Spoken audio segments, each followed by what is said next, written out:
Hey everybody, this is part 2 of a series called The Resurrection of Jesus.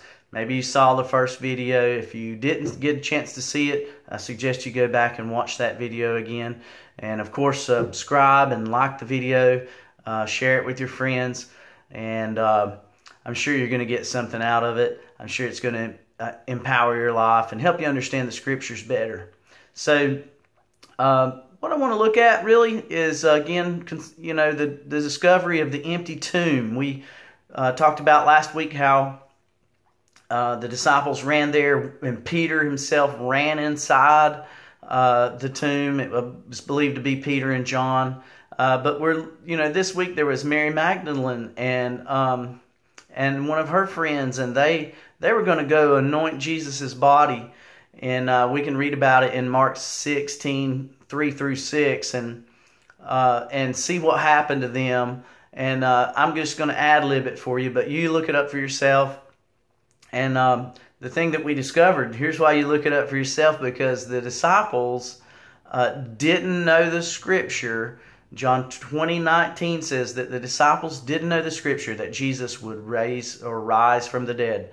So they were lacking in Bible knowledge, but that's not entirely a bad thing. I want to make that point this week. We need both things in our Christian walk to live a life that's empowered, and so I want to make that point. But we see that they go to the tomb, and on the way to the tomb, they're having a discussion. This is Mary Magdalene and Salome, and as they're having a discussion, it says, well, who is going to roll away the stone from the tomb so we can get in? Basically, they had, a problem, and that problem was that big old huge gravestone in the way of the tomb. And so when they got there, to their surprise, it was opened up, and there were angels involved in this. There was a young man standing there, and he said, why? Who are you looking for? You're looking for Jesus? He's not here. He is risen. Okay, so we've seen, maybe heard that, really familiar with it. But the point that I want to make, is based on those angels. There's angelic activity that takes place in lots of fields, but concerning the resurrection, just like at Christmas time, angels delivered the message to the shepherds in the field, watching their flocks by night, right? So now here again, resurrection life is taking place.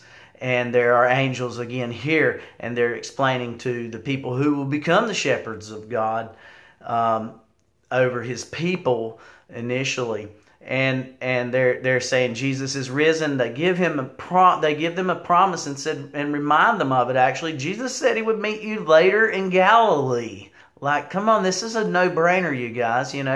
And sure enough, He did meet them there. And so just remember those things, that angels are involved. They're a normal part of our Christian lives and experience, okay?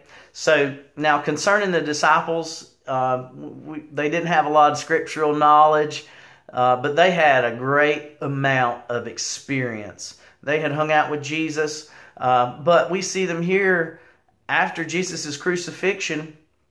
And Jesus, and they're locked. In John 20, it says they're locked in the upper room because they're afraid of the Jews. Now, okay, so this is, hard times. Your leader just got hung on a cross and killed. And so they had doubt and unbelief. And I really believe that doubt and unbelief is removed from our lives whenever Jesus appears to us. And so ask yourself, in what area do I need Jesus to show up in my life? Do I need a healing? Do I need to be delivered from something? Is there an addiction I'm battling? I need Jesus to show up in those areas. Is there a bill I can't pay? And look for Jesus. Look intently for Jesus. Go to where it looks like there's death. Go to that tomb.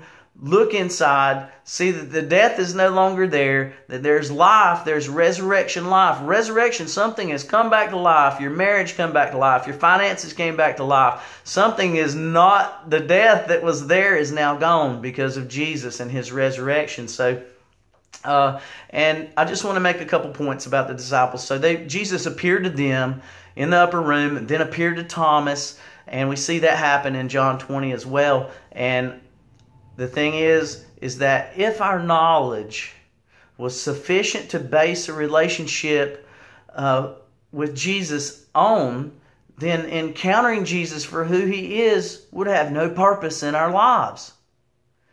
So think about that, and if our experience has caught up, say our experiences went way out here, which is what happened to the disciples. If our experience has caught up with our knowledge, then there could be a likelihood that our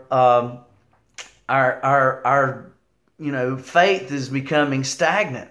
So we need to stay in a state. I really believe you guys will be able to stay in a state where your experience in pursuit of Jesus will outrun your knowledge, and then your knowledge can increase to more and more godliness. And so I want to bless you guys with that. And thanks for watching. Subscribe, hit like, and share this with your friends. It's going to make a difference in your life and in someone else's life as well. So God bless you guys. Thanks for watching.